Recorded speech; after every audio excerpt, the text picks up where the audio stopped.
In honor of Parshas Ba'aloschas HaNeros, I thought we would discuss the Neros of Shabbos and compare them to the Neros of the Beis Hamikdash.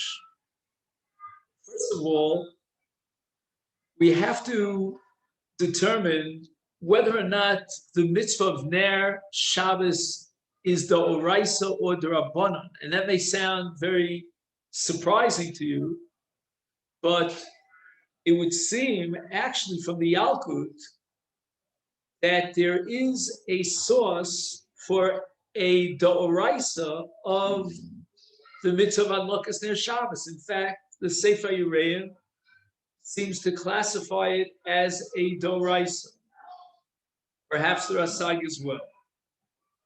But be that as it may, we have to ask a very fundamental question, which has many different afkaminas, we'll count them up today, about Ner Shabbos. What is the mitzvah? Is the mitzvah the Maisad Loka, the act of lighting the candles, or is the mitzvah Ner Daluk? Ner Daluk means that the light is lit, and the Maisa is not the Hadlaka. The Hadlaka may be a technical requirement, but it's no more than that. I can't get a light unless I light, but the light is not, the act of lighting is not the mitzvah. And what we're going to try to do now is we're going to try to go back to the mitzvah of Hadlaka D'Oraisa in the Beis Hamikdash and use it as a paradigm. If we can come to the conclusion one way or the other with regard to the mitzvah of Ba'aloschas HaNeros, whether the mitzvah is the Maisad Look of the act of lighting or it's the Ner Daluk, then by comparison, we can come to a conclusion about the nature of the mitzvah of Ner Shabbos. So we begin with the mitzvah of Ner Shabbos, and we find that this mitzvah appears in the Torah in at least two places that we know of. In Parshas Tetzaveh and in Parshas Ba'aloschas. The Rambam codifies these laws in Hilchas Tmidim Umusafim in the third parak. And the Rambam writes that there's a mitzvah of Hadlakas Ner b'Mikdash, and the Rambam says that we derive it from two psukim. One pasuk, which as we indicated earlier, is in Parshas Tetzaveh, and there the Torah puts the emphasis on what's called Hatavas HaNeros. And the Torah writes that the Hiktir Olav Aaron Torah Samim Babok Boker Vehetivo Es HaNeros, and in Viata Tetzaveh V'yikru Elecha Shem Zayis Zach Kasis LaMaor La'alos Ner Tamid, and Yaroch Oso Aaron Uban. Now, as a general rule, the Rambam may have a different shita, but most Rishonim understand that Hatavas HaNeros is fundamentally different than Hadlakas HaNeros. Hatavas HaNeros, which is explicit in the Torah, Veitivos HaNeros, refers to preparing the Ner.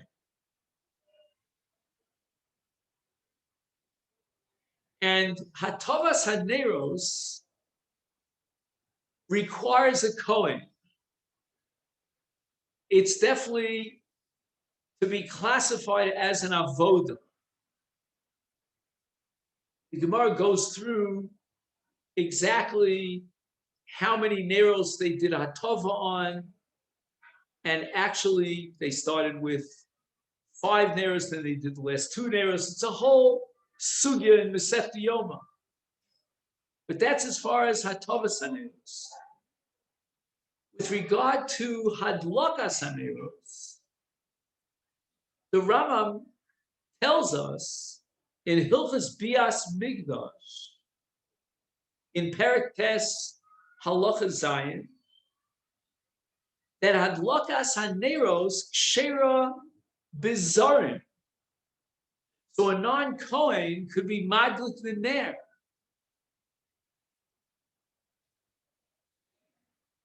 And before we read the rest of the Rambam, we may ask, what is the realistic nafkamina? What is the practical application of this halacha? After all, the menorah was lit in the heichal, and a zar is not permitted to enter into the heichal.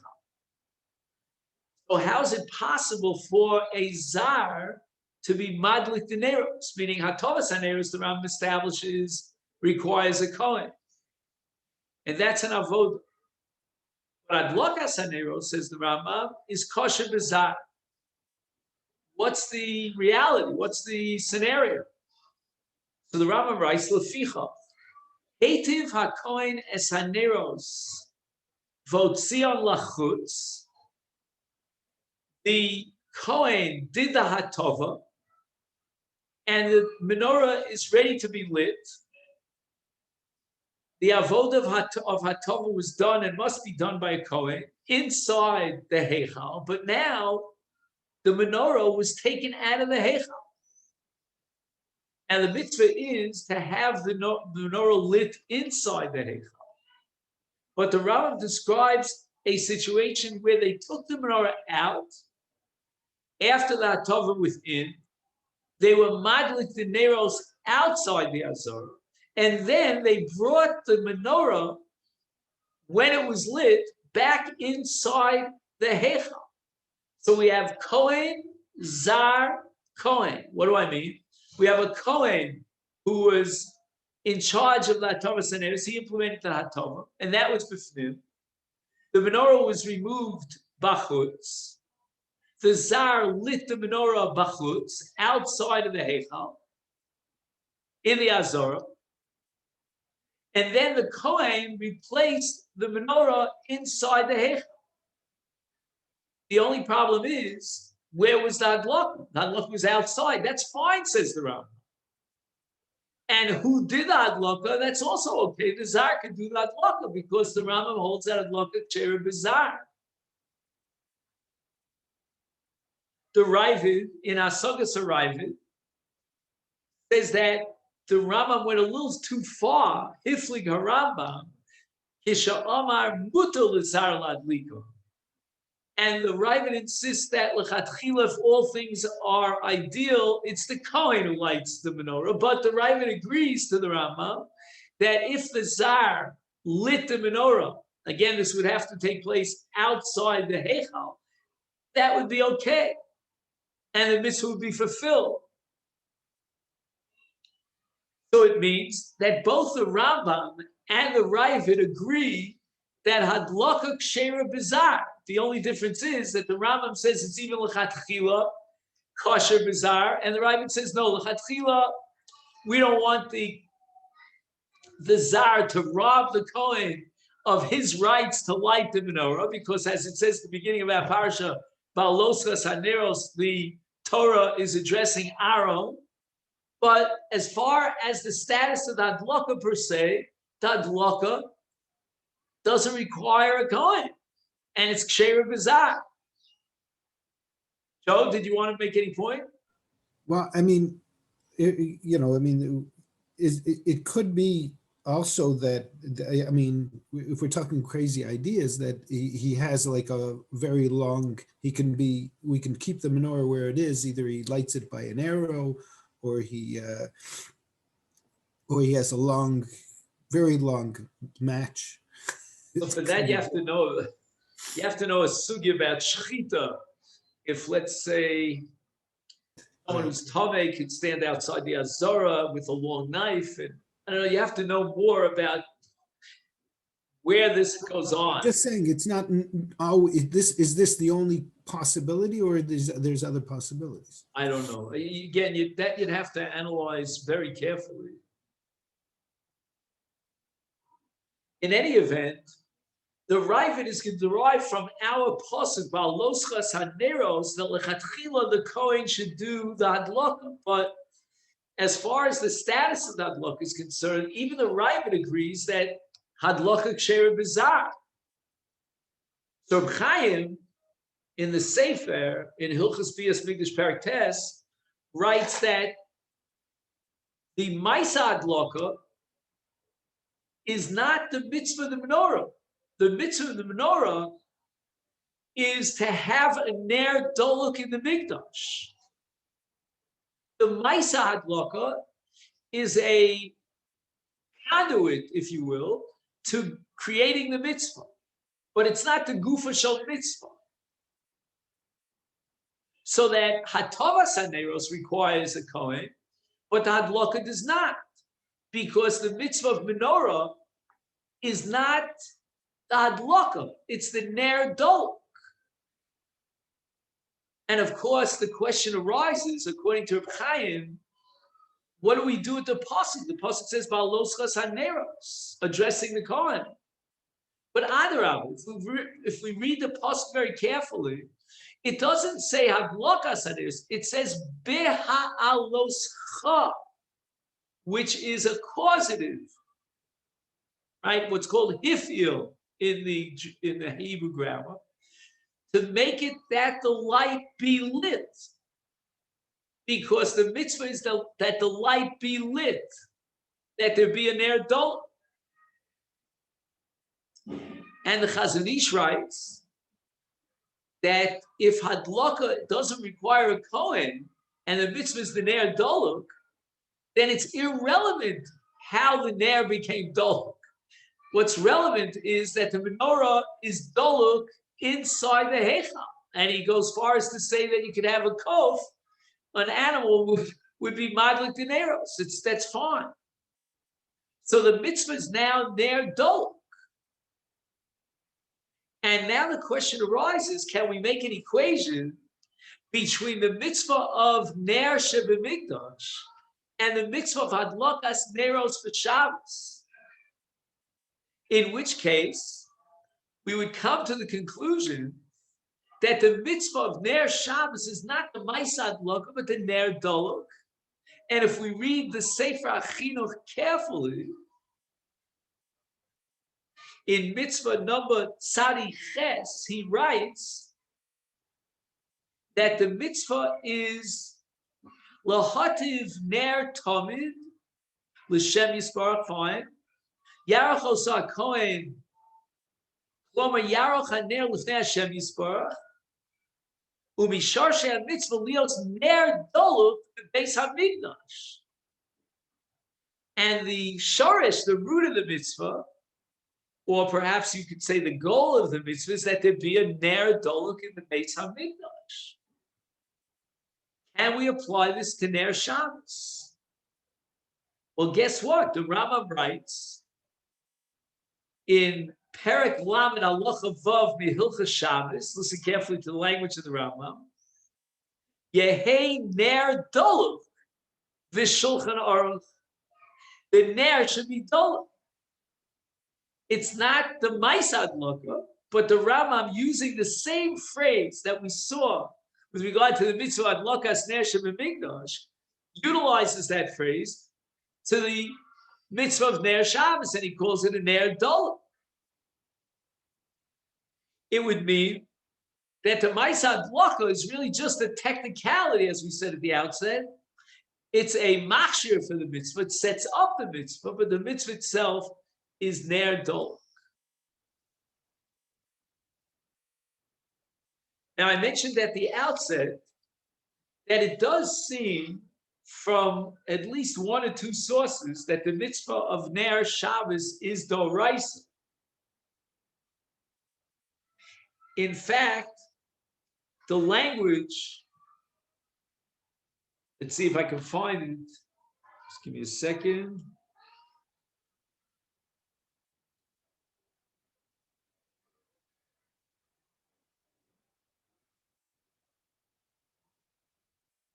The language of the Yalkut here at the beginning of Parashas Baloscha, Im Shamartem Neros Shel Shabbos, and goes on to tell us about the great reward for the Neros of Shabbos.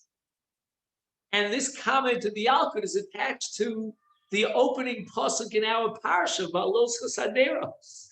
seemingly indicating that we're dealing with a mitzvah d'oraisa like the hadlaka in the mikdash. There's a medrash in Lekach Tov that writes, Kabbalah hi biyadenu v'yamos Moshe Rabbeinu.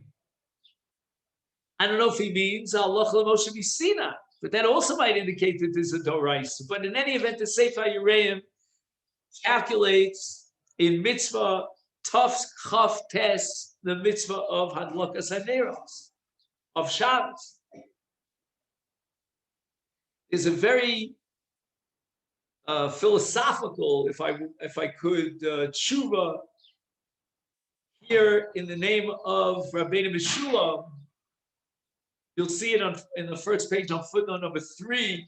He writes that the Minim, the Apikarsim, they denied the mitzvah of Ner Shabbos, and when the Chachamim responded to them, they said that just like God created the 6 days, the Shish Chesed B'Amayis, he started with Vayihi Or, he created Or. We, entering into Shabbos, should make a zecher to God's creation, and we should create Or. And therefore, Remez Lalokas Ner Minatorah, Shenemar Vayvorech Elokim, etc., that this is the bracha. And he implies that if you don't light the ner, you might have a klola. But in any event, to the extent that there seems to be an upgrade of the mitzvah of Ner Shabbos, almost to a level of Doraisa or Kabbalah, Lemoshe Misinai, it's very attractive to take the position that in the context of the Doraisa Hadlaka, which is in Ner Shabbos, if we define that mitzvah precisely, we can apply that definition to Ner Shabbos as well. And the logic is very compelling because this is not an avoda, where you normally say there's a ma'aseh shchita and a zrikas hadam and so forth. Here, the purpose is to light up the house. Shalom Bayis, the Gemara calls it, so that the Ner Dolok element seems to be the main mitzvah. So nafkamina, number 1, would be who does the Ma'aseh Hadlaka. Obviously, if the chiyuv is the Ma'aseh Hadlaka, we need a bar chiyuva, not a cheresh chota v'katan, and certainly not a guy, and kol shkei, not an animal. We need a human being who's chayav in the mitzvah of Shabbos to be madlik. But if, on the other hand, the mitzvah is ner doluk, then just like the Chazon Ish says with regard to the ner shebemikdash, that it could be lit by a kof, then we don't care about the hadlok itself. It's just, as we said, a machshir, it's a technicality. Can we find another paradigm of a mitzvah of hadlaka, and it would be on the other side of the equation? It would require a ma'aseh hadlaka. And the answer is yes, we have such a thing, and that's called Ner Chanukah, because the Gemara wavers back and forth about the nature of Ner Chanukah and comes to the conclusion, Hadlaka osa mitzvah. And one of the Chachmei Balei HaTosfos, the Rav Yah, compares Ner Shabbos to Ner Chanukah. And his equation is not Ner Shabbos to Ner Shebemikdash, but rather Ner Shabbos to Ner Shebechanukah. Kishem Sheb b'Ner Chanukah Hadlaka osa mitzvah. The same thing he says Hachinami Linyan Shabbos. And therefore, Hidlika Chere Shota v'Katan Oktana Chiseres HaMitzvah. The Rav Yah paskins that Cheresh Shota v'Katan, to the same extent that they're disqualified from Adlakas Ner Chanukah because we paskin Adlakos of mitzvah, they are disqualified from Adlokas Ner Shabbos. Which would mean, in Lubavitch, they have the girls lighting Ner Shabbos. So let's say a girl is 10 years old and she lights a Ner Shabbos. And for whatever reason, her mother gets distracted or she gets called out on an emergency call and she didn't light Ner Shabbos. According to the Rav Yah, the mitzvah of Ner Shabbos has not been fulfilled. It's Cherish Shota V'Katan, like in Ner Chanukah. And we paskin Hadlokos of mitzvah Ner Chanukah and Hadlokos of mitzvah in Ner Shabbos. The strange thing about the Rav Yah is he proves it from the bracha. The fact that we make a bracha lahadlik ner shel Shabbos, like lahadlik ner shel Chanukah, that proves the equation between the two. I find that very strange because the nusach habracha is always formulated on the action, and we mevarech over lasiyason and binusach asiyason. So even if I would grant you, like for example, the Beis Hamikdash, when they were makayim the mitzvah adloka, the bracha would have been asher kidsharim mitzvos v'tzivanu lahadlik ner shel mikdash, even though there's no mitzvah in adloka per se, as Reb Chaim says the mitzvah is ner doluk. But if to achieve ner doluk I need a ma'isa adloka, I will make the bracha on the ma'isa adloka. But in any event, the Rav Yah is crystal clear that if we're looking for the paradigm for Ner Shabbos, we're not going to find it in Ner Shabbat, rather in Ner Chanukah. And therefore, the Hadlaka is the Ikar mitzvah, and we need someone who is capable of a Maisa Hadlaka. It means he's a Bar Chiyuva, and we will not accept the Hadlaka of Cherish Otamuk.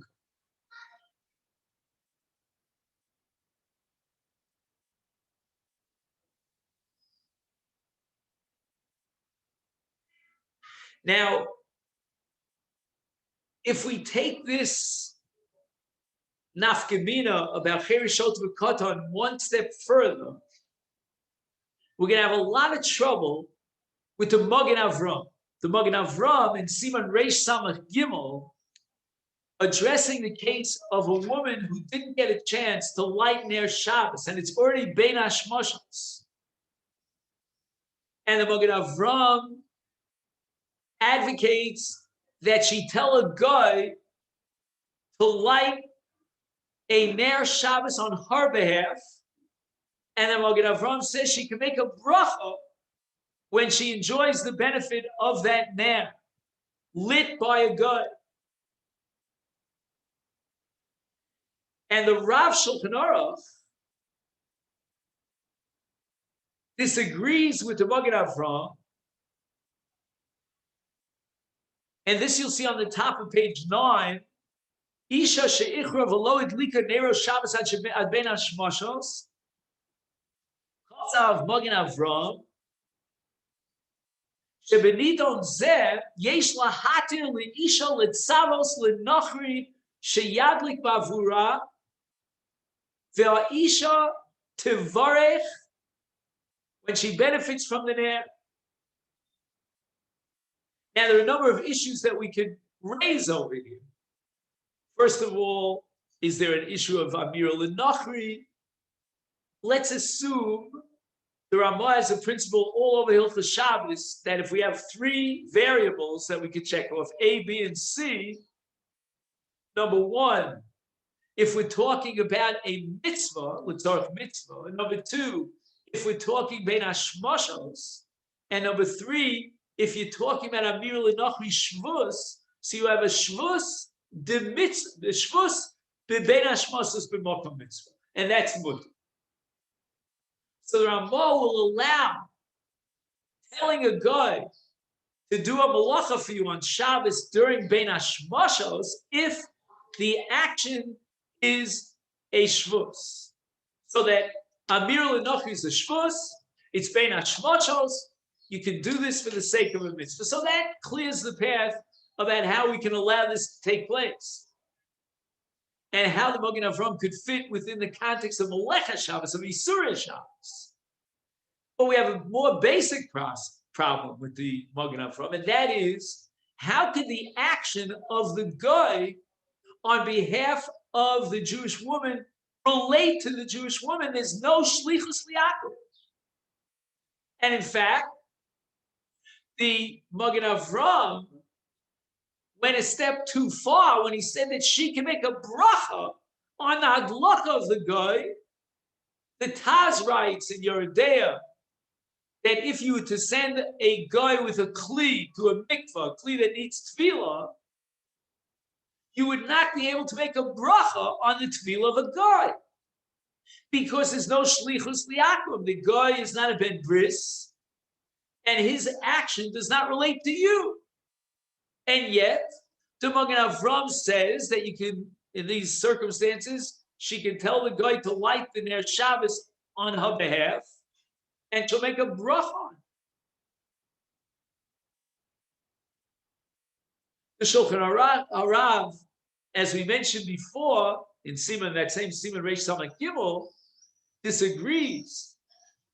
And he says, how could it be possible that according to Magen Avram, a Yisrael can make a bracha on a mitzvah that was implemented, that the asiyah was done by a God? Ech yivarech ha-Yisrael.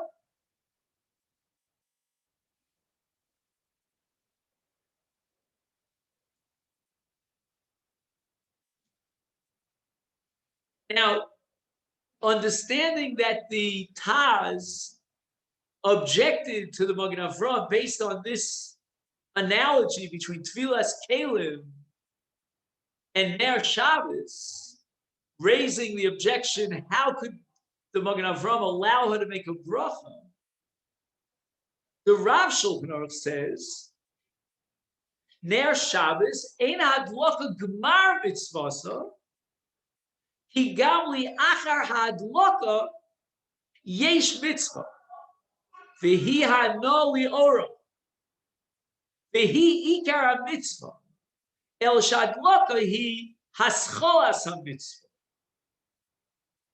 Says the Rav Shulchan Aruch, the Alter Rebbe, that she can make a bracha on the hadlaka of the guy, because although the guy did the Maisa hadlaka, which is the Ascholas mitzvah, but nevertheless the Gemar mitzvah and the Ikar mitzvah is her benefiting from the Ner. And it sounds like the Rav Shulchan Aruch has two dimensions to the mitzvah of Ner Shabbos. On the one hand, the Maisa hadlaka is the Ascholas mitzvah, and certainly she could not make a bracha on the Maisa hadlaka in the case where the guy is lighting it on her behalf. And therefore, the Taz is right from the perspective of Hascholas mitzvah, that in the case of Tfilas Kalim, she cannot make a bracha, or you can't make a bracha on the tefillah of the guy. But in Ner Shabbos, he says, there is a Gemar mitzvah, and she can make a bracha on the Gemar mitzvah, which is benefiting from the Ner. Unbelievable. Would she change the bracha? I don't think so, because what the Magen Avram is saying is that she makes this. I don't know that there's another nusach in the bracha. No, but you could say al hadlokas neiros instead of lahadlik ner. Oh, okay, that's interesting. Yeah, maybe instead of lamed to a tanal, but again, that's not what the Rav Shulchan Aruch says. We can certainly write it as a chiddush, and I think it could be published in the next journal of Torah Chidushim. I'm not going to steal it from you, Bobby. You're going to publish it in your own name.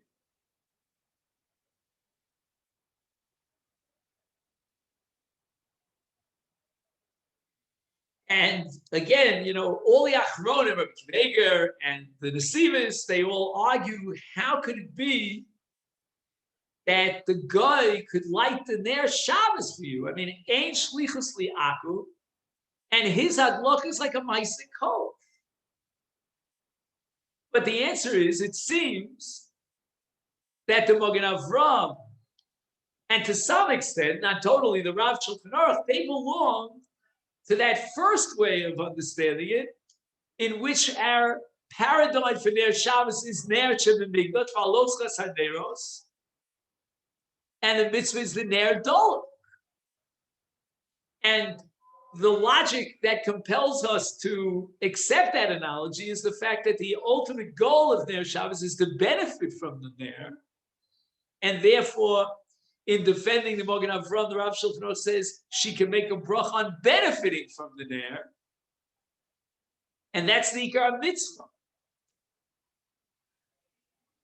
It could be that the Mogen Avram went with this all the way, and he would say that the Adlaka per se is not even part of the mitzvah. It's just a machshir. It's just to set up the Ner Shabbos.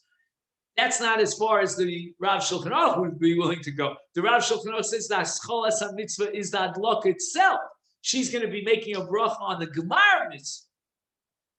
But there is Scholas HaMitzvah.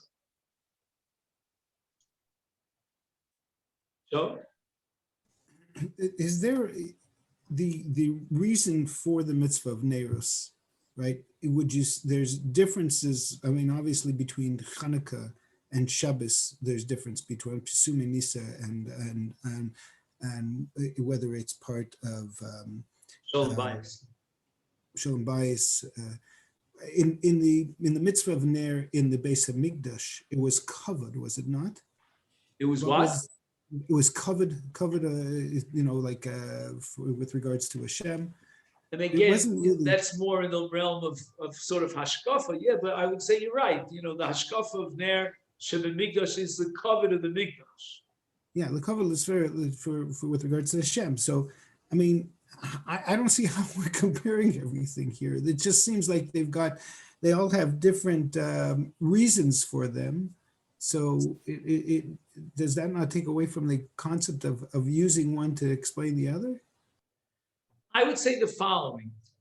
We look in halacha for concepts, for definitions, for categories. So we're looking for a concept of a mitzvah called halacha. It could be you're right that if there would be more of a similarity, like you have different categories of hadlaka, you got hadlakas Mikdash, you have hadlakas Ner Chanukah, hadlakas Shabbos. If you're right that I could find an alignment in terms of the purpose and the goal of the mitzvah, then I'd be more inclined to go in that direction than in that direction.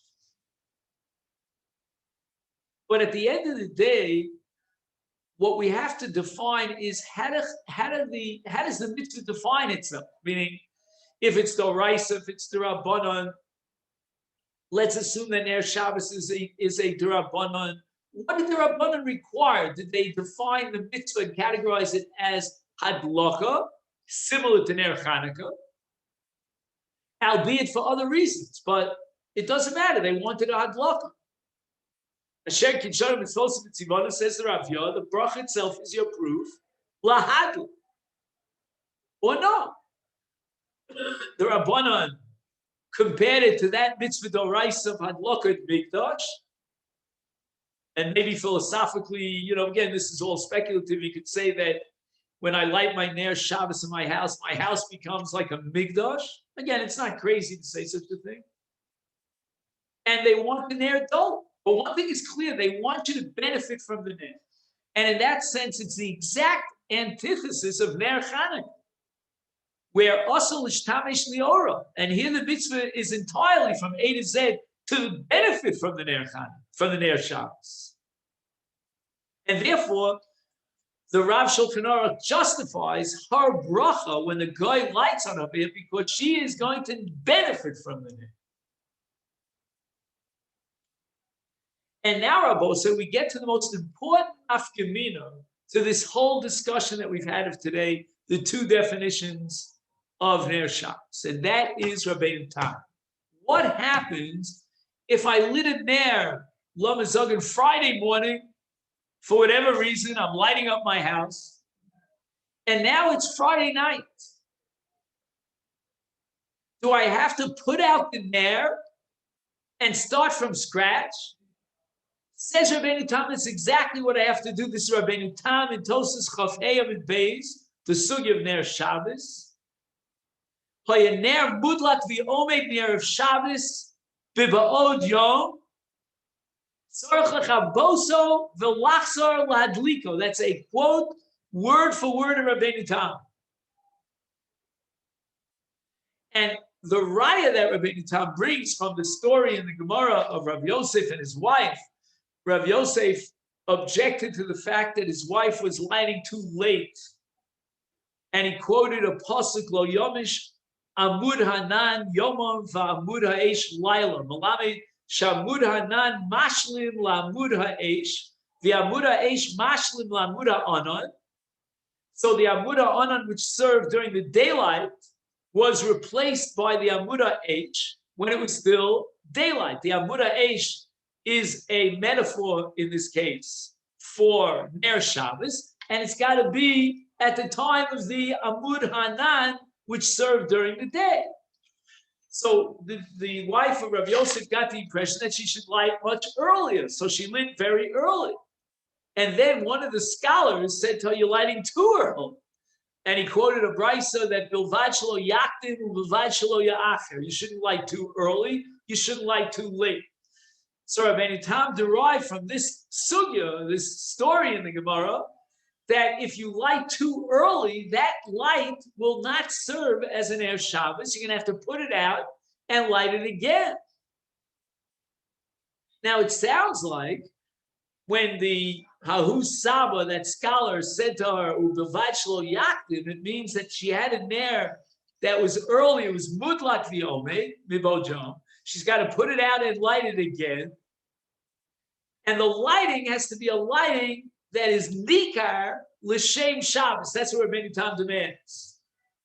And it's only nikar l'shem Shabbos within a certain time period. After a plug, I mean, we're not getting into this. And at that point, the whole emphasis of Rabbeinu Tam is doing a hadlaka that is clearly connected to Shabbos. Nikar l'chod Shabbos. And the nikar element sets up the mais hadlaka as hadlakas Ner Shabbos. That's what we need. The condition is that be nikar. It's not enough to have shalom bayis. It's not enough to have a ner dol. We need a hadlaka that's nikar l'shem Shabbos.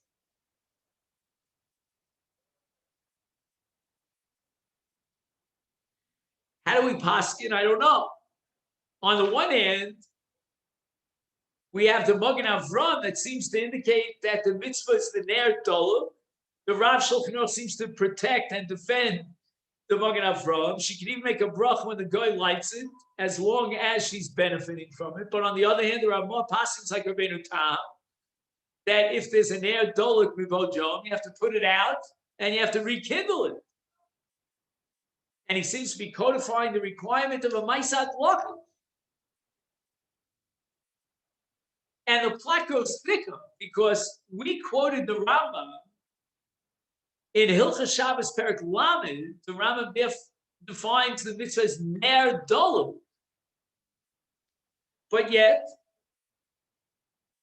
the Rambam in Perek Heimil for Shabbos, 25 chapters earlier, writes Hadlakas Ner b'Shabbos Chova. Now, if we had time to go through the entire Rambam, it's a very long Rambam there at the beginning of Perek Heimil for Shabbos. I'll just give you the highlights and the summary of the Rambam. The Rambam says that there are two categories of actions. There's an action which is a chova, and there's an action which is a reshus. And the Rambam gives as an example of a chova, the Rambam says Ner Shabbos. Ner Shabbos is going to be the Rambam's paradigmic chova. And the Rambam writes that yesh mitzvahs she'ein adam chayav la'asosam, and he gives the example of netilas yadayim. He says a person is not required to eat a meal and wash his hands. Another example the Rambam gives is erev tchumen.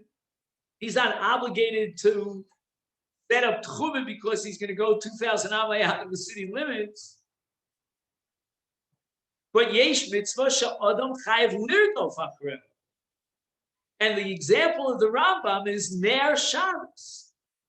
I mean, everybody wonders why the Rambam decided to present this bifurcation, the two categories of mitzvahs, dafka in Perek Egel for Shabbos, when he talks about Ner Shabbos. But the truth is, the Rambam took his cue from the Gemara, and the Gemara itself says on Daf Chav Hey Amid Beis in Shabbos, Hadlokas Ner Chova. In other words, the Gemara itself went out of its way, lafuke, lest one think that this is an option. You want to light Ner, fine. You want to sit in the dark, sit in the dark. What do you care, right? No. The Gemara tells us there's a big chiddush here, that Ner Shabbos is a chova. And the Rambam therefore went ahead and took this Gemara and he made a whole presentation based on this Gemara in Hilchah Shabbos Perkei when he deals with Ner Shabbos to tell you Chayav Adam Lirdo. You don't have a choice. It's not a matter of do you want to sit in the light in the with the Ner Shabbos? Do you want to sit in the dark? You must light the Ner Shabbos. It's an obligation. And the Rambam calls it Hadlokas Ner Shabbos Chova. And once again, we're tempted to think that perhaps there are two different dimensions in the mitzvah of Ner Shabbos, according to the Rambam. There's one dimension of the Hadloka, and there's another dimension called Ner Dol. But again, it's a little bit odd that one mitzvah, in this case Ner Shabbos, should have two different dimensions to it. There's another pella about Ner Shabbos that we should mention because it's all relevant to our discussion today. And that is that the Rambam says, Afilu Elo Mayochal. The man is destitute. Shoel al Psochim. He's got a panhandle. Velokeach Shemen Umadlikas Haner. Now, one of the super commentaries on the Rambam, the Rokeach, who lived many, many centuries ago, he asks, we have a principle which the Rambam himself codifies. It's a Gemara in Shabbos Kuf Yud Ches. Asay Shabbat Chachol V'al Titztarech Lebrios. Why is it that with regard to every dimension of Shabbos, if you have to wear Big Day Chol because you can't afford a separate set of clothes for Shabbos, that's what you'll do. Asay Shabbat Chachol. But when it comes to their Shabbos, the Rambam doesn't tolerate it. There's no Asay Shabbat Chachol. You've got to go out there and beg for money to buy Shem. Says the Rokeach, a beautiful insight. He writes that there's a separate halacha in Ner Shabbos that Chazal required that you are shoel al psachim because it's a chiyuv gamur, and the Rambam derives it from the Gemara in Shabbos Chaf Aleph. If a person has enough money on Shabbos Chanukah for either buying a Ner Chanukah or a Ner Shabbos, which comes first? And the Gemara concludes that he should buy a Ner Shabbos. Why? Because Ner Shabbos adif adifale mishum shalom bayis. So you see that shalom bayis is even greater than pursuing Nisa. And he has a choice in which he can only buy one Ner.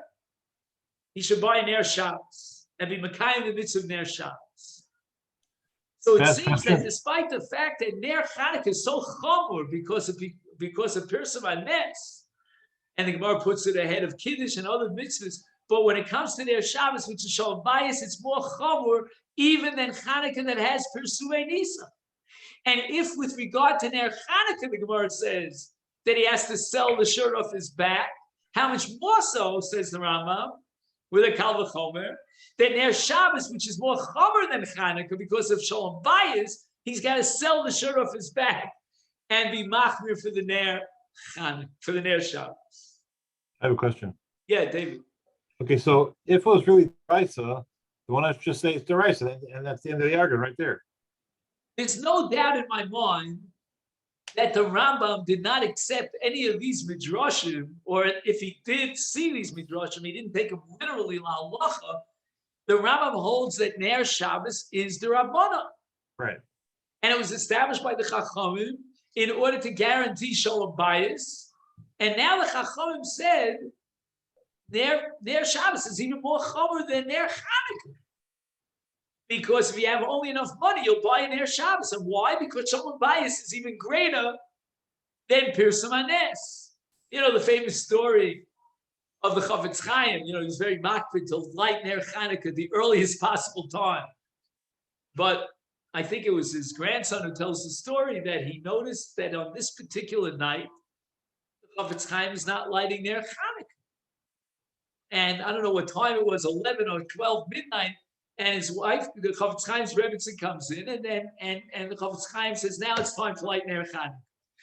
So when his grandson, I think it was, I don't remember who it was right now, asked him, Zayda, well, you're so makbid on, no, you don't understand. Ner Shabbos is greater than Ner Chanukah because Shalom Bayis is greater than Pirsum Hanes. If I light without my wife there, then I'm undermining the Shalom Bayis. So for the sake of Shalom Bayis, I will certainly delay my Ner Chanukah. Anyway, that's just on the side. So what is Ner Shabbos according to the Rambam? Let's try to begin. I'm just trying to look at the clock here. Okay, I think we'll fit it in, hopefully. I want you to take a look, if you can, on page 11. When we say that there was like a Havamina, which is not correct, that Ner Shabbos is a Rishus, you want to eat, with light, and you take advantage of Ner Shabbos, but you don't have to. There's a very serious basis for such a Havamina that Ner Shabbos is a Rishus. The Gemara quotes in the Sugi of Chanukah, Daf Chav Gimel and Shabbos, Amar Rav Huna, Rogil b'Ner Shabbos, Havin Bonim Talmidi Chacham. Ner Mitzvah V'Torah. It means a person should be Rogil on a regular basis, Kaviyachal, as often as he possibly can, to light the Ner Shabbos, and then he'll be blessed with Bonim Talmidi Chacham. It really sounds like Rav Huna was assuming that Ner Shabbos is a Rishus. He was encouraging you to fulfill that mitzvah whatever you can, but you're not chayav lirdof achreha. If you're ragil in the mitzvah, then we have a special grace min hashamayim. You'll be blessed with Bonim Talmidi Chacham. And a Bach, again, in the laws of Reish Samach Gimel, Hilchas Shabbos, meaning Hilchas Ner Shabbos, is very upset about this statement of Rav Huna. We know, and the Gemara says it explicitly 3 blot later in Shabbos, that Ner Shabbos is a chova. How can you tell me how ragil b'Ner Shabbos? So the Bach, with a very brilliant move, reads the Torah meticulously. The Torah writes, when he quotes and codifies Rav Huna's statement, writes as follows: Yehez Zohir Lasos Ner Yafa. The Amar Rav Huna Haragil b'Ner Shabbos Lishtadel Lasoso Yafa Havilan Bonim Talmidei Chacham.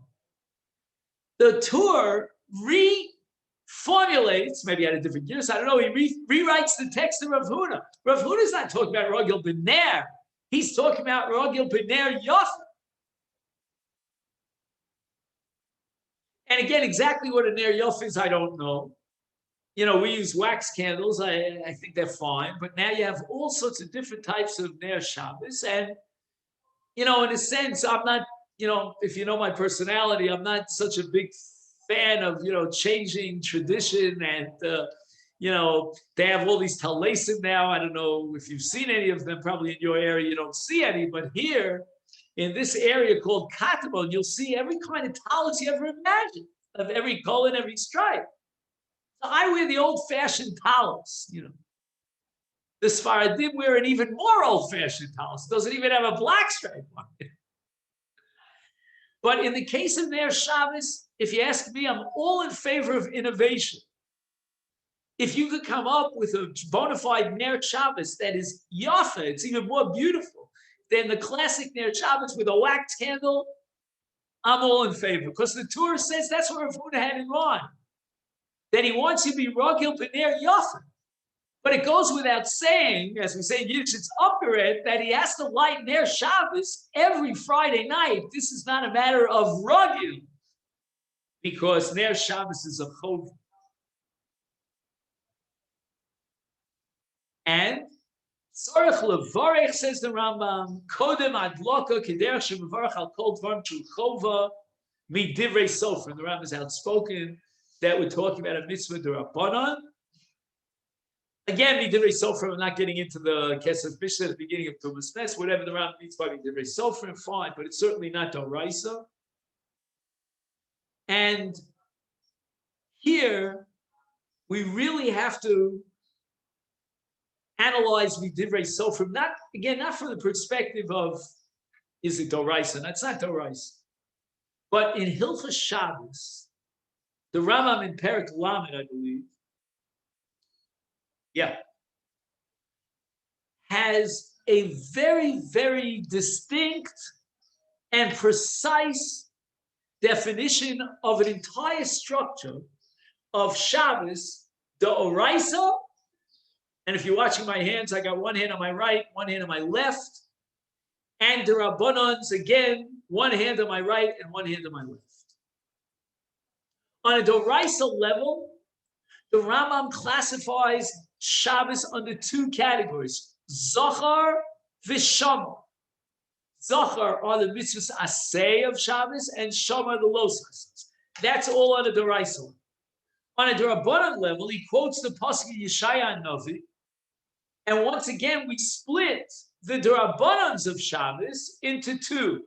One is V'karasa l'Shabbos Oneg, and the other is L'Kdosh Hashem b'Mechuba.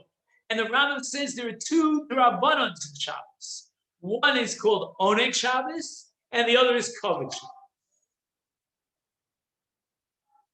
And I have to tell you, it's not always easy. It's not always clear where the boundaries of Oneg and Kavod are, but we'll talk about that in just a minute. And now the question arises, having opened up the discussion, the Rambam here in Perek Lamed with Shabbos as Midivrei Sofer, what did he have in mind, the Rambam, with regard to Ner Shabbos? Did he classify it under Oneg Shabbos or under Kavod Shabbos? And it's not just a theoretical, conceptual question. It's very much halachic. First of all, we have to know, you'll see this on the bottom of page 11, going on to page 12. The Tanchuma writes that Adlokas Ner Shabbos is a mitzvah of Oneg Shabbos. Tosfos in Masechta Shabbos writes that Adlokas Ner is connected to the Seudah, and you're not allowed to eat your Seudah in the dark on Shabbos. You have to eat it to the light of the Ner Shabbos. Tosfos writes, Chova lisod li'ar haner mishum oneg. So what we said before, that there was a havamina, perhaps, that Ner Shabbos is a reshus, and if I'm in the mood to eat in the dark, I can eat my meal in the dark. That's what Tosfos says. L'maskana, there is no such havamina. I mean, we reject that havamina, and the mitzvah of Ner Shabbos is a chova, which means that you have to eat your Seudah to the Ner Shabbos. You don't have an option of eating it in the dark. So we certainly have a very strong, clear support in Tosfos and in the Medrash Tanchuma that the mitzvah of Ner Shabbos should be classified as what? As Oneg Shabbos. And it's connected to the Seudah. The Seudah is your paradigm of Oneg Shabbos, 3 Seudas a day of Shabbos, and connected to the Seudah, we have the Ner Shabbos. Ner Shabbos is a mitzvah of Oneg Shabbos. However, we have another shita that's written in the Smag. The Smag writes, Hadlokas Ner Shabbos chova, v'tzivuya mipi hanaviyim, he's referring to Yeshaya. Shetzivu lechabed es haShabbos. It's a mitzvah of kavod Shabbos. And not only that, Rashi on Daf Chav Hamid Beis Chova, meaning Halakas Ner Shabbos Chova, writes Kvod Shabbos. And then he writes, sounds like he's backtracking, She'ein Seuda Chashuva Ela B'Mokom Ar. So on the one hand, he's definitely defining and classifying Ner Shabbos as kavod Shabbos, but on the other hand, he says it's halacha in the Suda that a Suda, unless it's b'makom or, is not considered a Suda chashuva.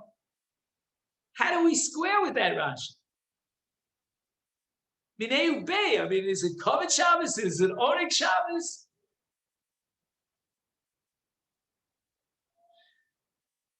Now, you might ask me, I like to eat in the dark, right?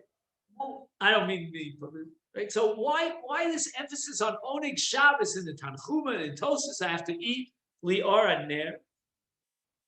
And here there's a chiddush beautiful on page 12 of the Shibbolei Aleket, and he compares it to a sugya in Masechta Yoma. We haven't gotten to it yet. And the sugya there talks about a suma. And it says about a suma who cannot see his food, Eino sover me'achilosa. He does not satiate with his food because he can't see the food that he's eating. And therefore, says the Shibbolei Aleket, that oneg Shabbos cannot be fulfilled by eating in the dark. Because oneg Shabbos requires that you see the food that you're eating, and therefore you have to light the Ner Shabbos. And Rav Mirsky here, Shlita, in his Higyonei Halacha, quotes a Torah Tmima. The Torah Tmima is medayek in a pasuk, which we're going to read, I believe. Is it this Shabbos? I forget, or next Shabbos. Anyway, the pasuk says, "V'ata nafshenu yevesha ein kol bilti alaman einenu." Our eyes, as the ancestors were complaining about the man. Why did they add the word einenu? That all we see is man. So the Torah Tmima has a Gavaldik Chiddush. He has a different style. Anyway, he says, why were the Jewish people complaining about man? You can taste everything you want in man. I mean, for me, that means chocolate, ice cream, a good steak, a good broiled salmon. My mother-in-law came to Eretz Yisrael on the last day. She makes a great salmon. But what was their complaint? The answer is that all they saw was man. They didn't see the ice cream. They didn't see the chocolate, the beautiful flowing chocolate. If you've ever been in a very fancy wedding, they have that, what's it called? I forget the name for it. Where you... Fountain. What's it called? Fountain. A fountain, a chocolate fountain. I remember the first time I saw it, Tom and I got married in Boston. This is like 25 years ago. This was like the dream of my life, a chocolate fountain. I mean, just held the strawberry and all of a sudden it had chocolate over it. But I can't see the chocolate. That's the emphasis on Be'einenu. We could see the man, Be'einenu, but not the food, Be'einenu. I guess the man was a little bit whitish. It was a little bit boring in color. So they couldn't enjoy the food because they couldn't see it. And oneg Shabbos requires that I enjoy the food that I'm eating, the Suda Shabbos. And therefore, I need the Or Haner. And now we get to the Rambam, and this is the punchline of today's discussion. You'll see this on page 13.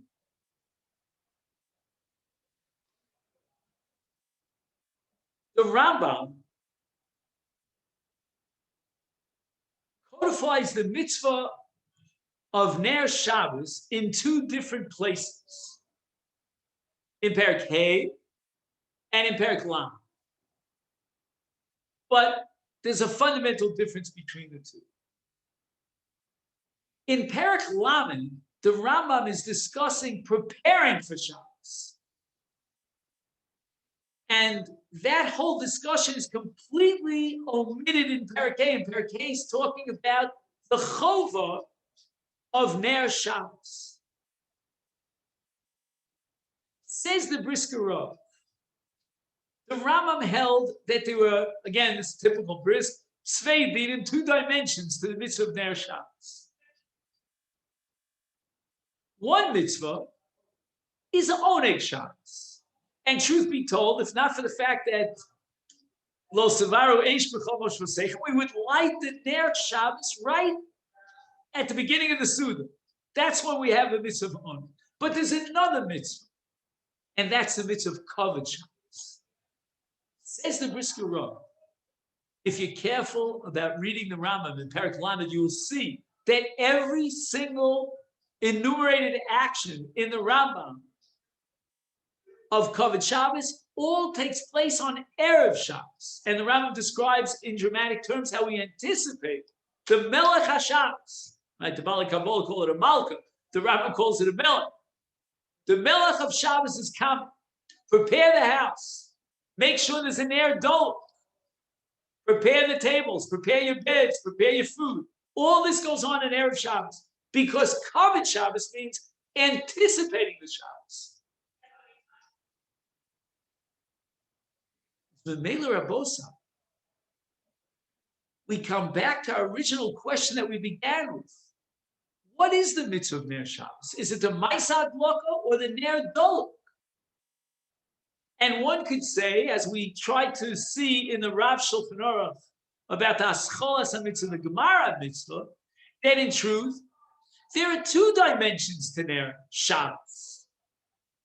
And one dimension of Ner Shabbos is the Haschola, and one is the Gemara. The Gemara Mitzvah, he says, the Rav Shulchan Aruch, if you remember in the context of the Magen Avraham, is when she benefits from the Ner.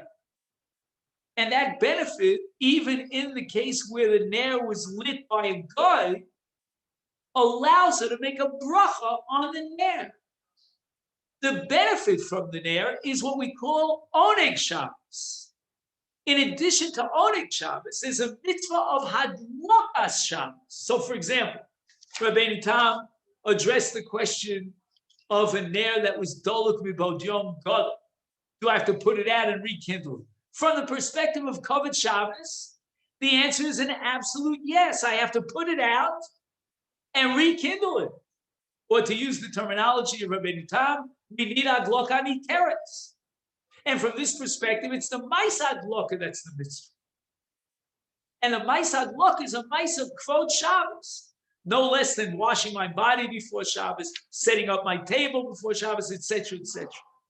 So all his askus, L'Kvod Shabbos, on Erev Shabbos, is a kiyum of Kvod Shabbos.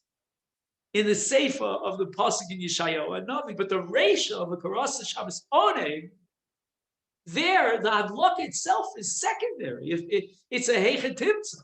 It's a machshir or a technical action. We're not acting L'Kvod Shabbos. We're not waving a flag. What we need is to benefit from the Ner Shabbos. And truth be told, if we could light an Ner Shabbos at the Suda, if there wasn't a problem with Melecha Shabbos, that's when we would light the Ner Shabbos, because we need to benefit and enhance our Suda. And maybe when Rashi, as we saw before, that Adlokas Ner Shabbos Chova, and Rashi says Kvod Shabbos hu, and then he says Ein lecha Suda Chashuva El b'mokum Ner. Maybe Rashi is referring to two dimensions of Ner Shabbos. Number one is Kvod Shabbos, and that's the Hadloka of Chova as a Maisa mitzvah, as a Maisa Hadloka. And then the Suda Chashuva, when I want to benefit and make my Suda into a Suda Chashuva for the sake of the mitzvah of Oneg Shabbos, that's the second dimension of the mitzvah of Ner Shabbos. But that doesn't require Maisa. Meaning a hadlaka per se is only a way of getting to a situation where I can enjoy my Suda on Shabbos as a result of the Ner. So just to summarize, when the Magen Avram says that she can make a bracha on the hadlaka of a guy, certainly she has forfeited the mitzvah of Kvod Shabbos, which expresses and manifests itself in the Mais hadlaka, that she cannot achieve. But what she does have is the mitzvah of Oneg Shabbos, and she can make a bracha on the Ner Shabbos insofar as she can be neneh from it. And therefore, when the Rav Shulchan Aruch says that the guy, insofar as he lit the Ner Shabbos, is involved in the haschalas mitzvah, he means that Maisa mitzvah of hadlaka, which, as we said in the name of the Brisker Rav, is covered Shabbos that takes place on Erev Shabbos. That would be normally a haschalas mitzvah. She cannot achieve haschalas mitzvah through the Maisa hadlaka of a guy because hadlakas hagoy does not relate through shlichus to Yisrael. But nevertheless, says the Rav Shulchan Aruch, the Magen Avram is justified in allowing her to make a bracha under these circumstances because she's neneh from the or of the Shabbos. That bracha will be chal on the Ner Doluk, not on the Maisa hadlaka. And the Ner Doluk is a kiyum of Oneg Shabbos to benefit and enjoy the Ner Shabbos. So, when the narrative of Shabbos, if they go out after you light them, it's still before Shabbos starts. What's the Indian? Right, so that's covered Shabbos, meaning you had a Ner that's with somebody else is lighting them. Would they make a bracha? I mean, the person who, if the woman has lit them, she's been Mekabel Shabbos at that point, right? So she's already made a bracha. And it went out. She can't light them again now because it's already Shabbos for her. Right. She'll have someone else, Jewish or not Jewish, depending, right, to light the Ner, and that would be kiyum of Oneg Shabbos. As far as the kiyum of Kavod Shabbos, she fulfilled the mitzvah of Kavod Shabbos. That's right. So she fulfilled her mitzvah of Kavod. But would she now be making another bracha? Would she, if she got a goy to do it, would she make according to Magen Avram, if the guy is going to make it possible for her to benefit from the Ner on Shabbos, then she would make a bracha on that look of the guy.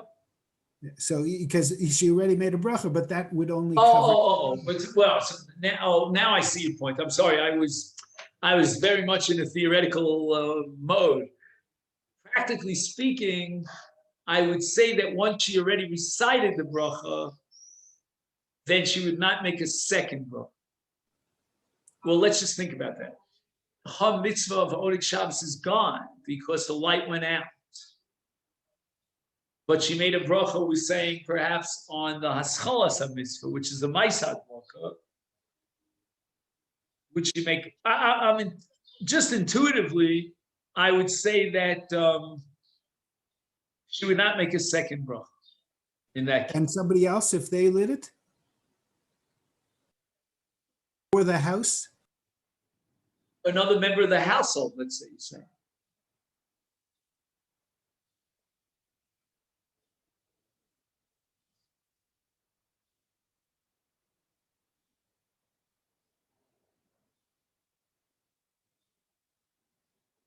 Yeah, you're right. I mean, I'm not even sure if she should make a second bracha, but somebody else who needs that Ner and doesn't have that Ner. Again, this is all according to Magen Avram. If you're going to go with the Tanchuma or any other sources that indicate that the mitzvah is a Maisa hadlaka, then this whole discussion is irrelevant. But let's assume although the Ramah doesn't necessarily hold its way, but let's assume that we accept the Magen Avram in the light of the interpretation of the Rav Shulchan Aruch. So this would be relevant if there are any Lubavitchers here, for sure. I mean, you don't have to be Lubavitcher to paskin like the Rav Shulchan Aruch. Isn't part of the question you have to think about is what is the bracha actually on? Is the bracha on the whole on the kavod and oineg, or is the bracha only on the kavod, because that's when you're doing lahadlik ner shel Shabbos? So you've done, have you not been yaitze your chiyuv? You've done the covet. In other words, I was going to make a similar point that you're really yaitze your covet Shabbos before Shabbos. You don't have to go into Shabbos, and you've been yaitze your chiyuv of covet. But I think Joe's point is well taken. Meaning, as far as she's concerned, you might say that insofar as the bracha was chal on the kiyum of covet Shabbos, she has that kiyum. But Joe is pointing out that as far as other members of the family, they didn't make the bracha. I mean, again, you could work with the fact that shal bracha represents them as well, but leave that out for just a second. As far as the other members of the household is concerned, they desperately need Oneg Shabbos. I mean, she also desperately needs Oneg Shabbos. Yeah, but again, I would say that their obligation of Oneg Shabbos, if they could light the candles themselves, and possibly even if they'd have a guy light the candles in their home, that's how they would fulfill their obligation of Oneg Shabbos. In her case, it would be that the bracha is chal on both, and it encompasses both. I'd be tempted to think that Joe's logic is very compelling with regard to someone else in the family. They didn't recite the bracha. And if we grant that they have an obligation of Ner Shabbos because the Ner is gone, why shouldn't they make a bracha on that Ner? In fact, you could always ask the question about two people that share a same house. They live in two different rooms, and each one should be making a bracha in their own room. Again, we haven't gotten to that yet. That's the second half of this essay. But certainly there's room to say that the other members of the household have not fulfilled their obligation. She at least had the Maisa Adloka with a bracha, L'Kovet Shabbos. They're in a situation where they're living in the dark, literally. And therefore they need a mitzvah of Ner Shabbos for Oneg Shabbos. And why not allow them to make, or require them to make a bracha on that? Again, Bobby will always argue that she made the bracha on behalf of everyone, and it encompasses all dimensions.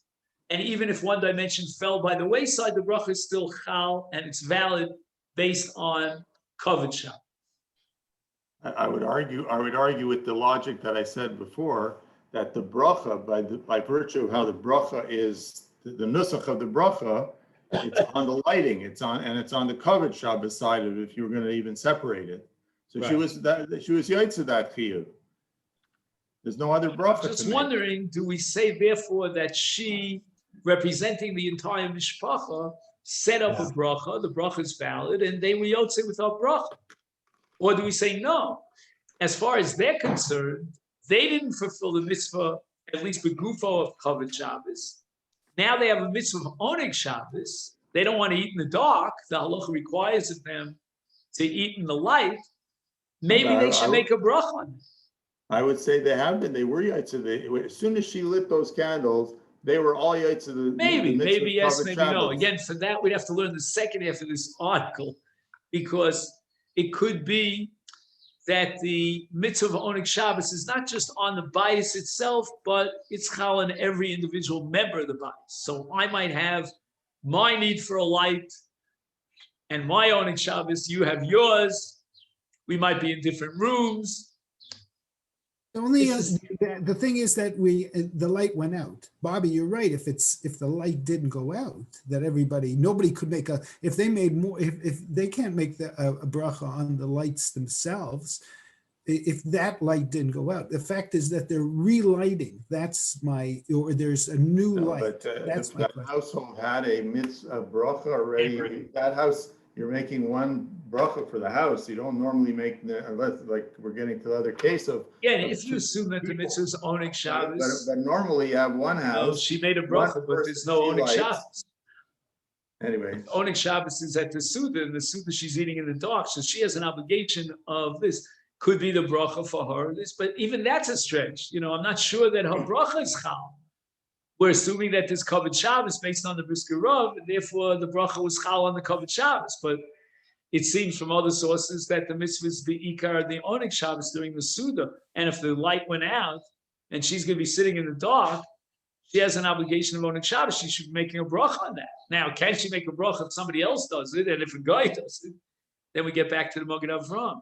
Now, all this, by the way, is very relevant to guests on Shabbos, because it could be that as far as the mitzvah of Kavod Shabbos is concerned, I can link up to my host. And if my host is lighting the candles in the house where I'm going to be eating, that's enough for Kavod Shabbos. As far as Oneg Shabbos is concerned, I have an additional element called Shalom Bayis.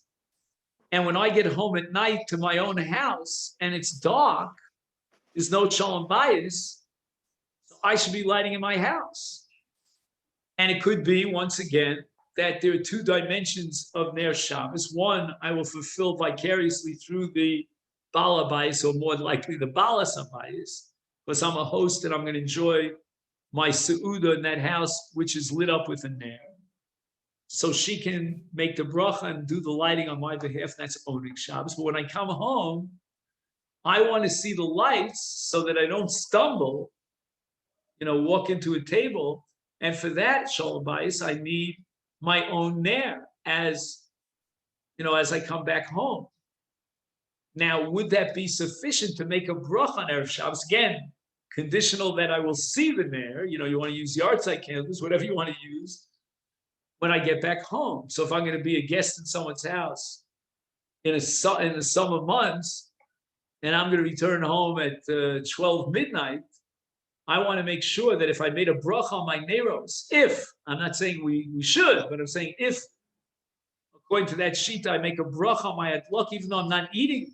I mean, some poskim will say you should eat some dessert there, but whatever it is, it's got to be critical to have the lights so that I can enjoy them when I get home. If the candle is going to last for an hour or two, and we started the meal at 9 and I get home at midnight, and there are no candles lit, very hard to see that as a mitzvah of Oneg Shabbos. I mean, what benefit did you get from the neighbors? But again, the issue of where a guest should be lighting, or can the guest vicariously be yotzei through the adlok of the balabayas, that really is very much related to our discussion of today. Whereas for Kavod Shabbos, it could be that, I would like whatever it is. I'm sort of like one of the Bnei Abayis who will appoint, let's say, the Balas Abayis to be Machabi the Shabbos by lighting Erev Shabbos. But on the other hand, I'm going to be home in my own house, and I need maybe not Kavod Shabbos, but I need Oneg Shabbos. I need Shalom Bayis when I get home. I need the Ner, and maybe that's enough to justify a chiyuv independent of Kavod Shabbos. Okay, there are both sides, so we'll stop here.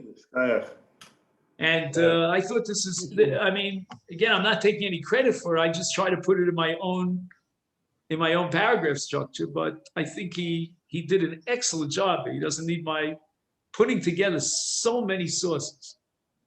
All right, let me wish you all a great week, and I hope you're all vaccinated by now. I think in Canada they finally got their act together. Getting there. Just started.